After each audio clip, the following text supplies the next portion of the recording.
ये तो कागज पर पेंसिल से बनाना भी कठिन है, तो सोचिए इसे पत्थर पर कैसे उकेरा गया होगा। क्या आपको इस मंदिर के आर्किटेक्चर को देखकर आश्चर्य नहीं हुआ?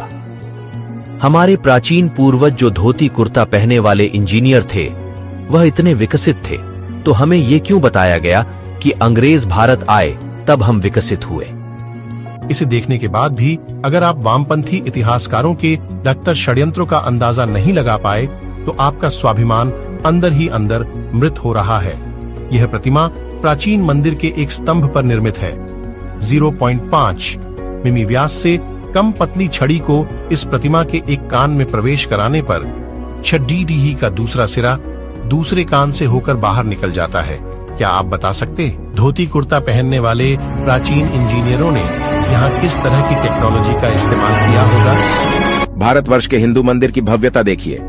इस मंदिर की मूर्तियों और छत के अंदर जो पत्थर उपयोग किया गया है वह है बेसाल्ट, जो कि पृथ्वी पर सबसे मुश्किल पत्थरों में से एक है।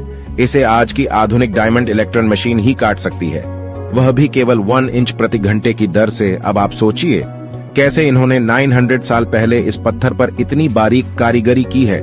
यहाँ पर एक नृत्यांगना की मूर्ति भी है जिसने हाई हील पहनी हुई है।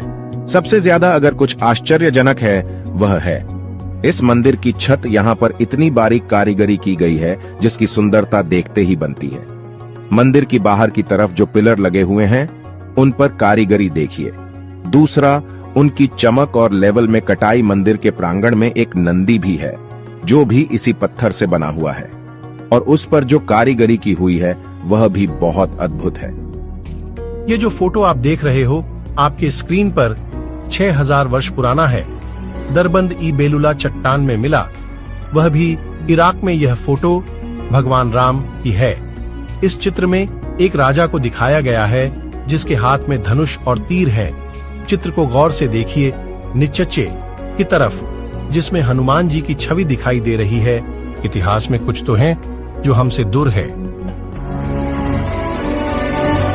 चेन्न केशवा मंदिर कर्नाटक प्रतिमा के हाथ और कंगन को देखिए। क्या आपको लगता है कि ऐसी फिनिशिंग और बारीक नक्काशी केवल छेनी हथौड़ी से संभव है? ठीक ऐसी ही एक प्रतिमा मंदिर के अंदर है जिसके हाथ में कंगन को आगे पीछे सरकाया जा सकता है, जबकि पूरी प्रतिमा को एक ही पत्थर से बनाया गया है ना अद्भुत? सच तो यह है कि हमारे मंदिर 7 आश्चर्यों की लिस्ट बनाने वालों की तुष्टिकरण की भेंट चढ़ाया गया। 1000 साल नहीं, 5000 साल नहीं, 10,000 साल भी नहीं और 20,000 साल भी नहीं। बात करते हैं करीब 28,500 साल की, जब इस धरती लोक में कोई अब्राहमिक रिलीजन जैसे कि क्रिश्चियनिटी और इस्लाम एग्जिस्ट ही नहीं करते थे।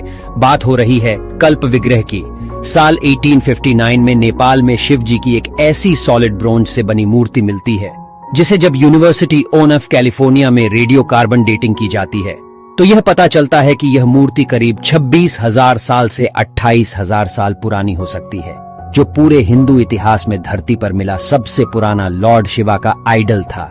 न जाने ऐसे कई पुराने इतिहास भारत से लेकर पूरे दुनिया भर में दबे पड़े होंगे जो समय समय पर मानव को आश्चर्यचकित कर देती हैं। भारत के लोगों ने आखिरकार ये कैसे किया? भारत में है दुनिया का एकलौता ऐसा मंदिर जो सीधा नहीं बल्कि उल्टा बनाया गया है। गुजरात में एक बावरी है जो रानी उदयवती द्वारा 900 साल पहले निर्मित की गई थी। ये 100 रुपए के नोट के पीछे भी बनी हुई है, सरस्वती नदी तट पर स्थित रानी की वास में। इस मंदिर में ज्यादातर भगवान विष्णु की मूर्तियां हैं। इस बावरी को उल्टे मंदिर के रूप में बनाया गया है जो पानी की पवित्रता को उजागर करता है। अगर आप इस मंदिर को देखेंगे तो आपको उलटे लिखे पंक्तियां और 800 से अधिक मूर्तियां के साथ इस मंदिर में सारे सीढ़ियां नीचे की ओर जाते हैं। 1890 में आर्कियोलॉजिकल सर्वे ऑफ इंडिया के द्वारा इसे खोजा गया और इसे पूरा बाहर लाने में लगभग 30 साल का समय लगा। अद्भुत कैसे? इतना घर्षण रहित तो बेयरिंग लगाने पर भी न चल सकेगा। भारत के मंदिरों की अद्भुत अविश्वनीय कुशल शिल्पकारी एक ही पत्थर को काटकर नक्काशी तक तो ठीक थी, पर पत्थर के अंदर इतनी घर्षण कैसे? मेरे पास शब्द नहीं है, आप ही कुछ बताइए कमेंट्स पर। बस हम और आप कल्पना कर सकते हैं, आधुनिक मशीन भी नहीं कर पाएगी।